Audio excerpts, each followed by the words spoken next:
Why juntas are taking over governments in West Africa, Sani says.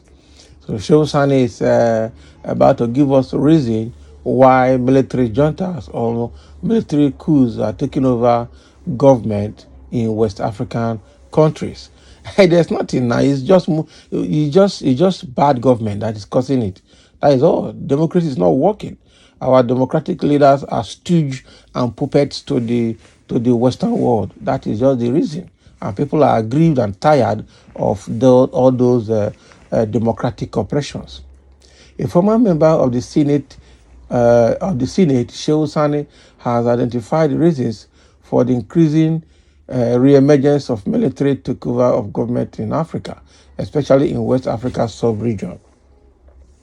Speaking in an interview with the news agency of Nigeria in Abuja, Sani frowned on what he considered the increasing reemergence of juntas in politics of especially West African countries, but maintained that they keep recurring because the conditions were being created for them to return.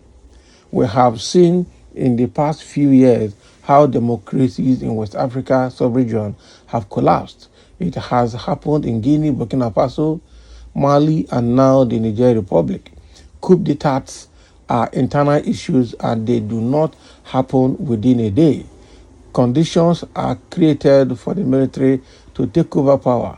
And in West Africa today, there are about 5 conditions that I have noted to be responsible. First is the destruction of democratic values. Elections are rigged. Many people who call themselves Democrats have no respect for the rule of law, and the constitutions are consistently violated. When that is done, the spirit of democracy is killed and the seed for the destruction of democracy is planted. Second is economic inequity and inequality. Okay, there is no much poverty in the land.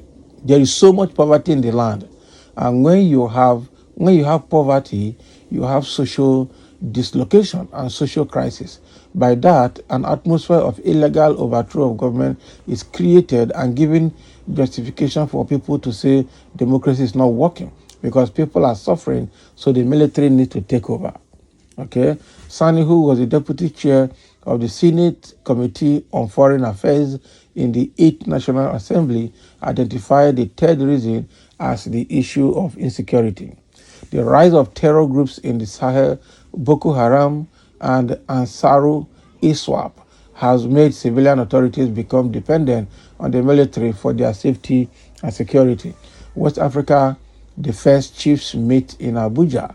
Okay, there is so much reliance on them, and that has given them that thinking and the mental redirection that they should be in charge. The fourth has to do with the fact that there is no coordinated attempt to save democracy in Africa.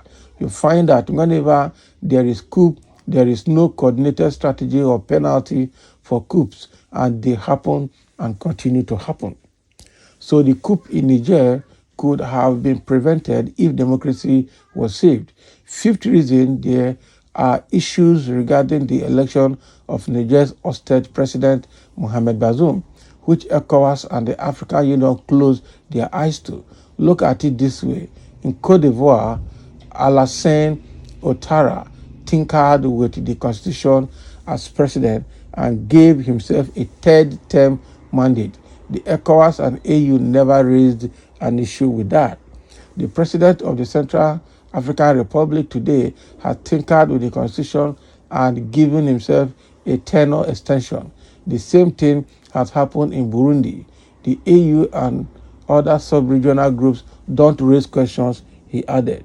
So according to him, a situation where democratic governance in member states deteriorates and regional and sub-regional bodies in the continent decide to speak out only when coups happen can always lead to the military takeover of government.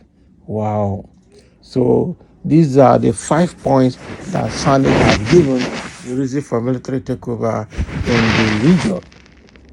And I'm sure the first two are key. Apart from the fact that the member states are, the member states have individual issues. The key thing here is when democracy is dead. Okay, when people rig themselves into power, what do you get? Okay, when there are social, political, and economic problems, and like it is happening in Nigeria, almost all the 5 points he gave are almost happening in Nigeria. One is there is rigging and disobedience to rule of law and the constitution in Nigeria. They mess with the constitution and then they do what they want and they get away with it. There's no rule of law. If a small man commits crime, they pass the judgment almost immediately. If a big man commits crime, before you know it, they pass justice with the money he stole from government and from the public. So what do you get in that? Like how Tinubu rigged himself to power, and nobody is talking about that. Okay.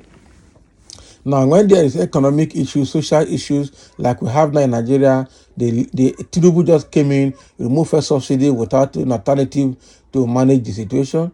It just went and, commanded the floating of Naira exchange rate and without any alternative, any control of it. Now, there are several, both economic and social issues in Nigeria right now that is pushing people into different things. And right now, people are even calling for a military coup as well, because already democracy has failed. We cannot manage democracy. What about other West African countries where the heads of state or the president, mess with the constitution and they give themselves tenure extension beyond what is constitutionally allowed? And still, the so-called AU leaders and ECOWAS leaders, they will not say anything. Okay? They will not say anything. It's only when there is coup they will come out to make noise. That is the reason all this are happening. And then I think one thing Sani did not mention here is that the Western world continue to use our weak and wicked democratic leaders, use them to plunder the resources of our country. Okay, and they give them aids from other international monetary fund or from World Bank or from United Nations one thing. They collect aids, stipends. They give them either as a grant or give them as a loan or as aids, and then they're happy to get all of that loan money from them. Right, and then after exploiting and taking over their resources, they take your oil, they take your solid minerals, and then they give it back to you as loan, and then you are happy to collect loan to pay for your lifetime. Those are the younger ones, the youths are watching and are not happy anymore, and are seeing that this is happening and are calling for a change. And if the change cannot come by peace, it definitely come by crisis, like it's happening in the Nigeria Republic. So that is what is happening, and those are the points Sani has given, and are all very valid points why military coup is rampant in the West African region. Thank you for listening, and let's have your comment in this matter as well.